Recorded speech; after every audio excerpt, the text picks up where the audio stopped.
L'Afrique du Nord, terre ancienne et carrefour de civilisation, a vu défiler les conquérants et les empires. Mais peu d'entre eux ont laissé une marque aussi profonde que celle des Vandales, peuple guerrier venu du nord de l'Europe qui au 5e siècle après Jésus-Christ a mis fin à la domination romaine et fondé un royaume qui allait durer près d'un siècle. À la tête de cette conquête fulgurante se trouve une figure emblématique, un chef stratège et impitoyable dont le nom a traversé les siècles, mêlant admiration et crainte. Genséric, aussi appelé Genséric, roi des Vandales. Genséric, né vers 389 après Jésus-Christ, est le fils illégitime du roi vandale Godegisel. Il accède au trône en 428 après Jésus-Christ, à la mort de son demi-frère Gundéric. Dès son avènement, Genséric affiche une ambition démesurée et une volonté de fer. Il comprend que l'avenir de son peuple, menacé par les autres peuples barbares et par la puissance de l'Empire romain, repose sur la conquête de nouveaux territoires et sur la création d'un royaume puissant et indépendant.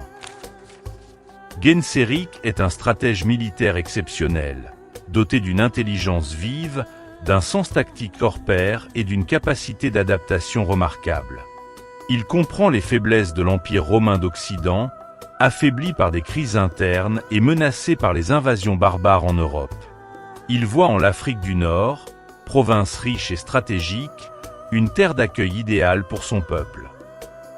Procope de Césarée, historien byzantin du VIe siècle, décrit Genséric comme un homme d'une grande intelligence et d'une audace extraordinaire, capable de concevoir et d'exécuter les plans les plus audacieux.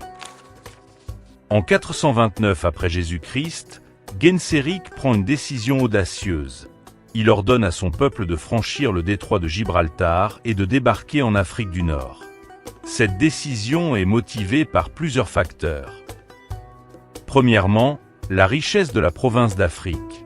L'Afrique du Nord romaine est une province riche et prospère, célèbre pour ses terres fertiles, son climat méditerranéen et ses nombreuses villes et ports commerciaux.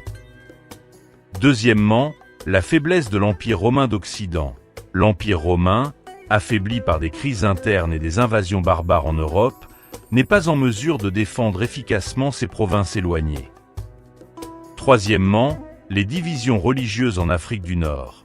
La province d'Afrique est divisée par des rivalités religieuses entre les chrétiens dits orthodoxes et les donatistes. Le terme orthodoxe est utilisé à l'époque pour faire référence aux chrétiens qui adhéraient à la doctrine chrétienne majoritaire et officielle de l'Église, en opposition aux hérésies ou schismes, comme le donatisme.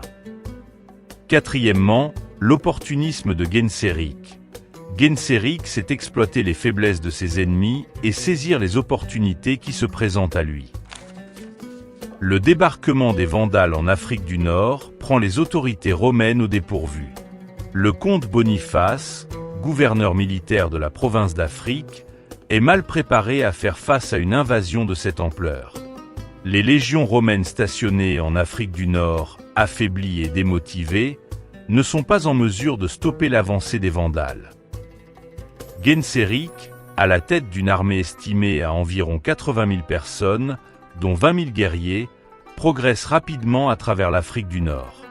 Il s'empare des principales villes de la province, comme Hippone Regius, Annaba, Cirta, Constantine et Leptis Magna, et soumet les tribus berbères qui lui résistent.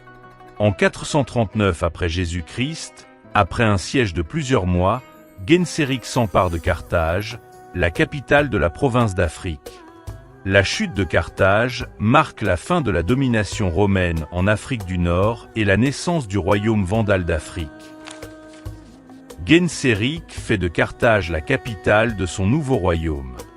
Il restaure les fortifications de la ville, reconstruit les bâtiments publics et développe son port, qui devient une base navale puissante pour sa flotte de guerre. Carthage, sous le règne de Genséric, renaît de ses cendres et devient un centre économique et culturel important de la Méditerranée occidentale. Genséric comprend l'importance stratégique d'une flotte de guerre puissante pour la sécurité et la prospérité de son royaume. Il développe la flotte vandale, la dotant de navires rapides et maniables, et recrute des marins expérimentés parmi les Vandales, les Alains et les populations locales.